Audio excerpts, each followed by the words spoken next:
Yo guys, what's going on? Robert Warshack here, and we're going to be going over the best decks for you to climb and hit legend with until the new expansion comes out on the 11th. Keep in mind, I did just get back from vacation, which means I, of course, got sick. Apparently, I've got like a bad sinus infection, so I'm going to do my best to get through this and still get videos to you guys. But I was in bed like pretty much all yesterday and all today, and it was a lot to get out. So I'm going to do my best here. We're going to get these decks done. You're going to play them. You're going to do well. So first things first. Undead Priest, absolutely found at all ranks across the meta. This deck just has a good win percentage against everything. It has a lot of gas in comparison to Face Hunter with stuff like Mind Eater, the stuff like the Cathedral, Haunting Nightmare. There's just a lot of value that this deck has on top of just being able to do a lot of damage. The Shadow Cloth Needle along with the Void Touched Attendant are kind of insane. There's a lot of different builds of this deck. You can run the eggs, you can run the 1 mana 1/2, give your undead cards +1 attack. There's a lot of different variations to this deck, whether you want to run Mind Eaters or not. Kind of all up to you. The deck does what it's supposed to do regardless if you take out a couple cards and you play a couple cards like Twilight Attendant. So regardless, Shadow Priest is Shadow Priest. It's going to do a lot of good damage. It's going to win a lot of games very quickly, and meta is the meta is filled with this. It's like pretty much 30% Shadow Priest at the moment. Moving towards the Imp Warlock, I haven't seen as much of this deck recently as we've seen in the past. Normally, we'd see a mixture between the Imp Warlock and the Curse Imp Warlock, but whenever I see a Warlock now, it's going to be the Imp one, not with the curses, because the new No Fins Impossible, it basically just, you build a board,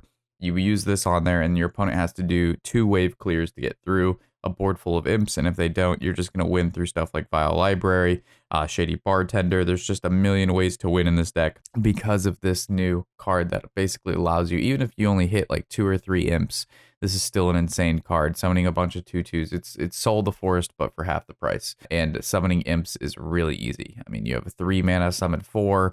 You got imps that generate imps. You got a 4 mana 12 or 4 mana 9/9 spread across 3 bodies. So the deck's just insane. It's never been that difficult of a deck. You just play your imps and you go, which is really good. The deck isn't super expensive, but do keep in mind that the core set is rotating. We're getting a new core set when the new expansion comes out, and we're also losing 3 expansions. So if you're like trying to craft some cards and they're looking like legendaries and they're going to rotate in 11 days, 10 days, just be wary of that and probably don't craft that particular deck. I'm sure there's one of these decks that's like not too expensive for you guys to make, like this Frost DK one. Most of these cards were absolutely free.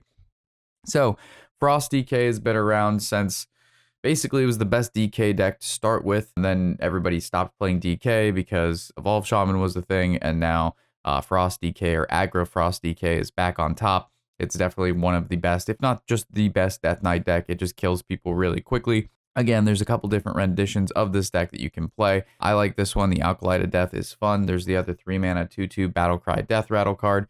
You could also play Bran in this deck if you wanted to, because Bran on top of the Marrow Manipulator is 20 damage for 9 mana. That's a lot of damage. This is just the most popular list that I'm pulling from, not my particular stash. Lots of different ways to build this deck. All of them are going to be good. The deck's really, really solid. Like I said, it does a lot of stuff with a lot of things, with a lot of minions that do a lot of damage. And that's a lot. We like a lot. We like winning a lot, and this deck wins a lot. So moving to Pure Paladin.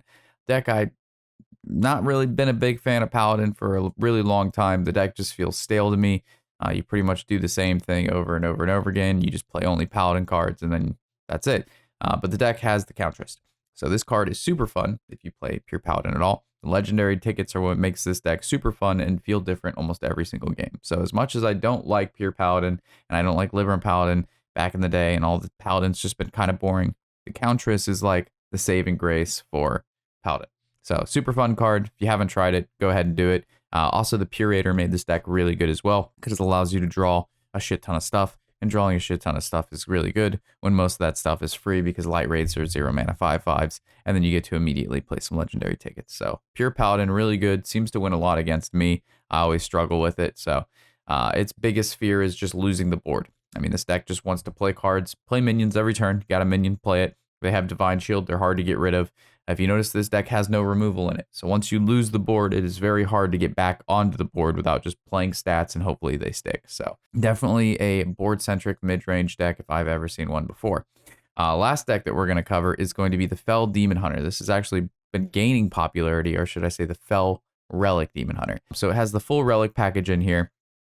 Demon Hunter has had a lot of iterations through this expansion, whether it be the quest one with Lady Synth, the relic one, we had some OTK ones, we had normal just relic ones. There's been a lot of variations of Demon Hunter, and this is the final one that we've seen. And we had the all spell one as well, which is actually still performing quite nice for me. But anyway, this is the Fel one.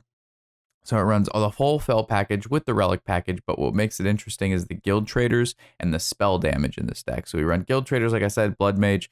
There's also like the 3 mana 2/2 battle cry. Your cards can't target your enemy, but they can, +2 spell power card. I prefer the blood mage just because it draws cards and it also has spell power, and there's no requirement to when you play it, you can't target your opponent. Same thing with guild trader. And most of the time, Relic of Dimensions, it's going to discount some combo pieces, whether it be Bran, Artificer, Jace, Relics, Spell Power, Fel cards. I mean, any card in this deck is good. You know what I mean? And there's a lot of ways to kill your opponent, especially when you have Lady Syntho and you're discounting the Fel cards and then you're playing them and they have increased spell power and it's just insane. You also have the Nerubian in the deck, which is kind of interesting. So the Relic of Phantasms actually summons undeads. So whenever that happens, that's really good. Blood Mage is also an undead. So you actually have Nerubian targets, which is super fantastic. And then you also have school teachers. And as we know, school teachers, the Noglings, can generate relics, and that just pumps up your relics even more.